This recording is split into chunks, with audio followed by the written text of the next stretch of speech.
subscribe, stay up to date. The episodes dropping on Mondays. It's the Matt, watch that. It's the Matt, watch that. It's the Matt, watch that podcast.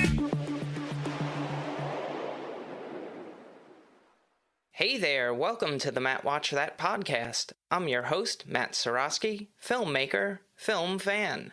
Each episode I'm going to review a movie or TV pilot that I probably should have seen but never got around to. It could be a recent favorite, critic's choice, or cult classic. Everyone can join in on the fun. Follow me on Twitter, Instagram, and Facebook at Matt Seroski. You can subscribe to my YouTube page where I'll post videos and clips from the show. If you have any opinions on what I've reviewed or suggestions as to what I should see next, use the hashtag MattWatchThat on social.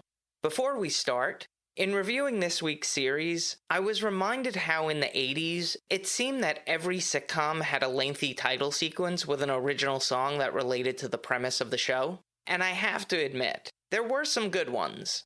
Cheers was the first one that came to mind. Sometimes you want to go where everybody knows your name. Exemplified when George Wendt's character would walk into the bar and people would shout in unison, "Norm!"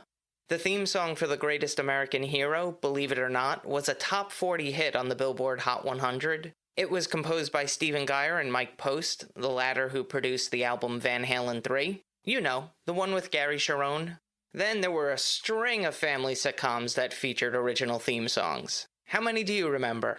Family Ties, Without Us, Growing Pains, As Long as We've Got Each Other, Who's the Boss, Brand New Life, Family Matters, As Days Go By, though the first few episodes used Louis Armstrong's What a Wonderful World. But the one that endures has to be Full House, Everywhere You Look, which a whole new generation discovered with Fuller House. Now I know what most people are probably thinking. Matt, what about the Golden Girls? In doing some research, and yes, I do research, the song Thank You for Being a Friend was recorded and released as a single in 1978, 7 years prior to the debut of the series. As it wasn't written specifically for the show, that's why I left it off.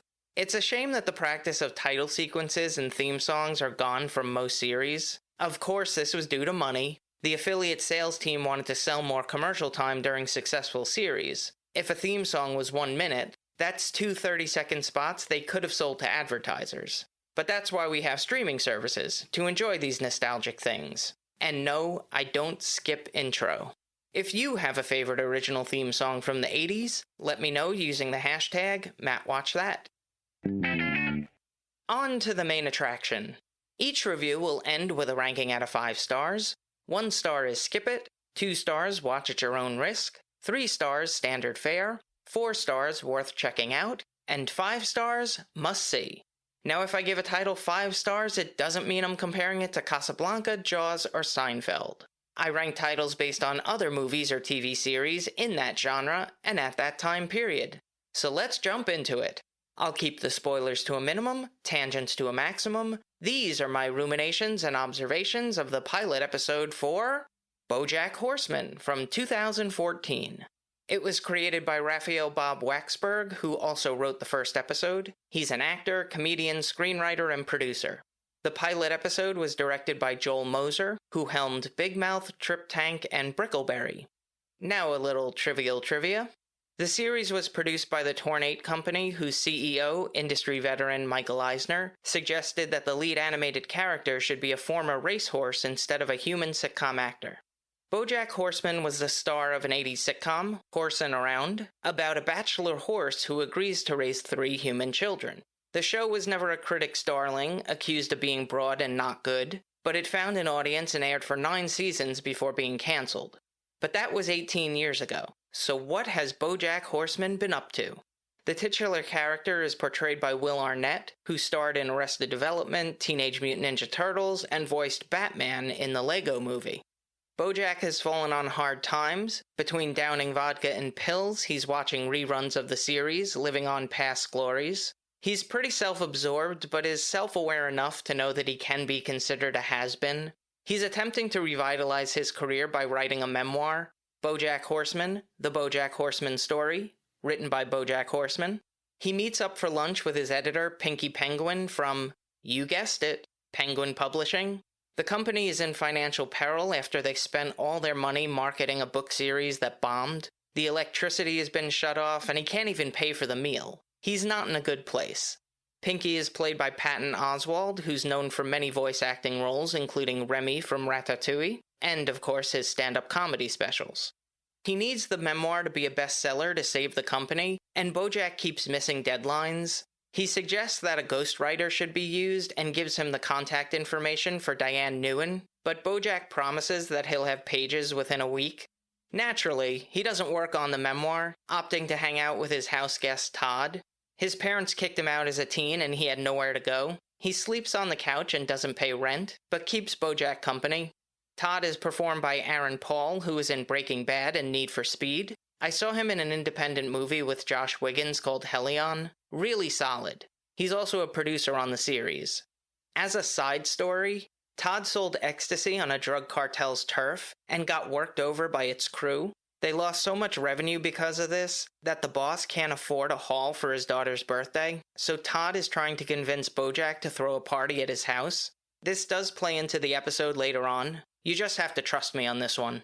So BoJack goes out to dinner with his girlfriend, Princess Carolyn, who dumps him because she's thinking about her future and he avoids talking about their relationship. He's afraid of commitment and she wants to have a baby. This is my odd TV observation. What species would the product of a horse and a cat be?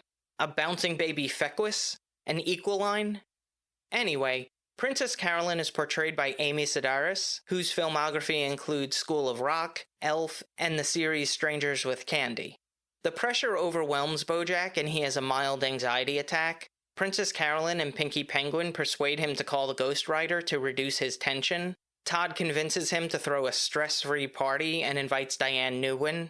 She's played by Alison Brie of Community and Mad Men fame, but my favorite role of hers was in Glow. Such a great series. She was also really good in a supporting role in the independent feature The Kings of Summer. Also making an appearance at the party is Mr. Peanut Butter, who's a sitcom rival of BoJack, and things get complicated when it's revealed that he's dating Diane. Here's a quote without context. "That was my intention." BoJack Horseman is a show I'm going to continue to watch and update listeners as I get further into the series, because right now, I'm kinda on the fence with it. I was amused, but there are shows that I watch and can't wait to see another episode right away. This one falls into the I'll get to it category. But it's been on for 6 seasons and my friends have all raved about it. They say, just stick with it. After episode 5 it gets really good. But it's not on the viewer to be patient. It's on the creator to give us a reason to continue watching. I feel like they took the life story of Bob Saget and made him a horse. There is no explanation as to why he's an anthropomorphic horse. I honestly don't care. I just wanted to see if I can get an outtake of me mispronouncing the word anthropomorphic. Damn, 2 for 2. It has a bit of a nostalgic factor to a time when sitcoms had lengthy theme songs, storylines were wrapped up in 30 minutes, characters were one-dimensional, and it was filmed in front of a live studio audience. They even included cliches from 80s sitcoms within the present plot, which is a nice added touch when you spot them. The humor ranges from silly to subtle. I wouldn't call it a laugh riot, but entertaining enough. Some of the jokes are put out there and moved on from, so you don't really have that long to process it. The voiceover work is pretty good too. This is something to look out for, or hear. Other actors contributing their voices to the show are Adam Conover, Keith Olbermann, Dietrich Bader, Kristen Schaal, J.K. Simmons, and Stanley Tucci. The animation was created by Shadow Machine, whose clients include Moral Oral, Final Space, Tuca and Birdie, and Robot Chicken. The main theme was written and played by Patrick Carney of the band The Black Keys, along with his uncle Ralph, who had a long-standing collaboration with Tom Waits. The end credits song, back in the 90s, was performed by Group Love. The incidental score was composed by Jesse Novak, who wrote the music for The Mindy Project, Tuca and Birdie, and Superstore. The soundtrack features songs by Tegan and Sara, Nina Simone, Foxworth Hall, and many other independent artists.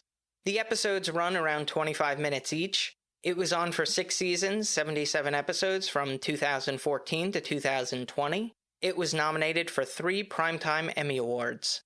Ultimately, the episode comes down to Nailing It, Alternative Lifestyle, Neue Jose, Emily Mortimer, Cotton Candy, The Swamp Monsters of Malibu, Child Protective Services, Quinceañera, and Starting Now. I give it 3 out of 5 stars for now. If you've seen BoJack Horseman and have opinions on the series, let me know what you think using the hashtag MattWatchThat. Moving right along, each episode, I'm gonna post clips that I think people should watch. It could be movie trailers, music videos, interviews, or something completely random. Search for my YouTube page and there will be a playlist called Matt Watch That Playback.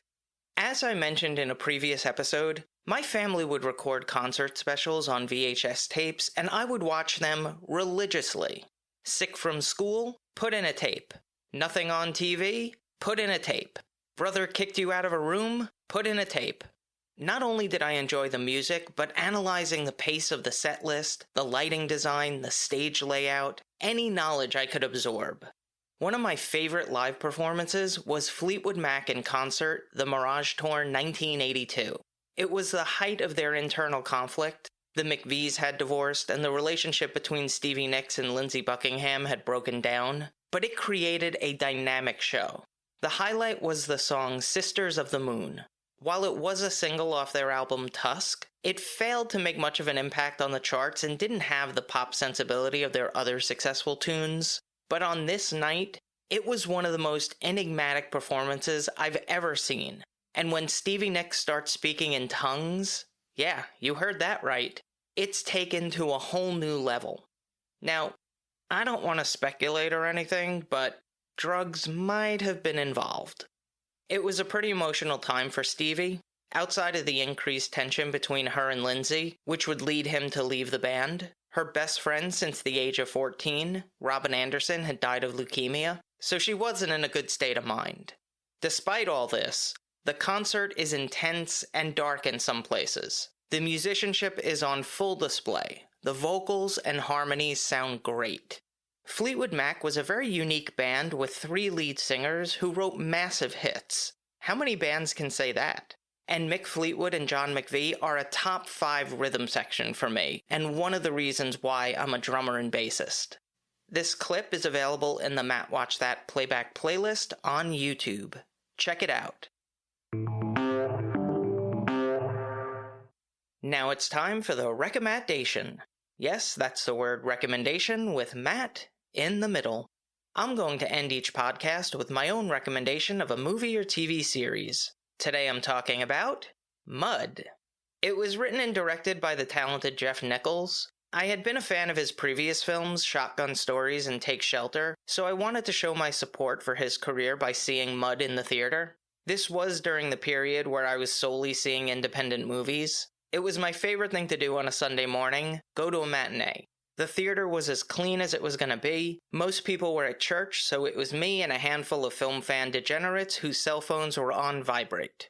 It had such a strong cast. Matthew McConaughey, Reese Witherspoon, Sam Shepard, Sarah Paulson, Michael Shannon, Joe Don Baker, Jacob Lofland, but the breakthrough star was Ty Sheridan. It's one of the best young performances I've watched on screen.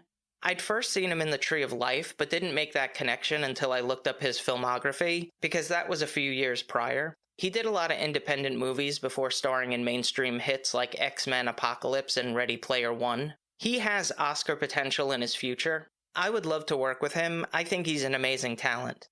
Mud was filmed in Arkansas. You could almost feel the humidity. Lots of shots of the Mississippi River, forests, houseboats. This was one of the first movies that got me interested in seeing different locations on screen, because what I was watching is American, but also very foreign from my own upbringing. It was critically acclaimed and did well at the box office. It's a rare recent movie that I actually have on Blu-ray. I highly recommend. Jeff Nichols will be writing and directing A Quiet Place 3, taking over for John Krasinski. That's all for this edition of Matt Watch That. Thanks for listening to me babble. You can follow me on Twitter, Instagram, and Facebook at Matt Seroski. You can subscribe to my YouTube page where I'll post videos and clips from the show. If you have any opinions on what I've reviewed or suggestions as to what movie or TV pilot I should see next, use the hashtag MattWatchThat on social. I plan on having interactive elements, so follow, subscribe, and like for all the latest news, updates, and polls. Until next time, whenever you're ready.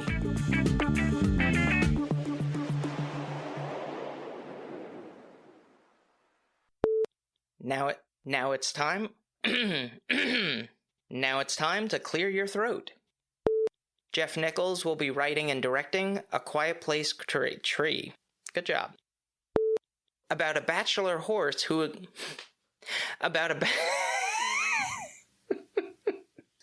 I feel like I'm saying whore every time.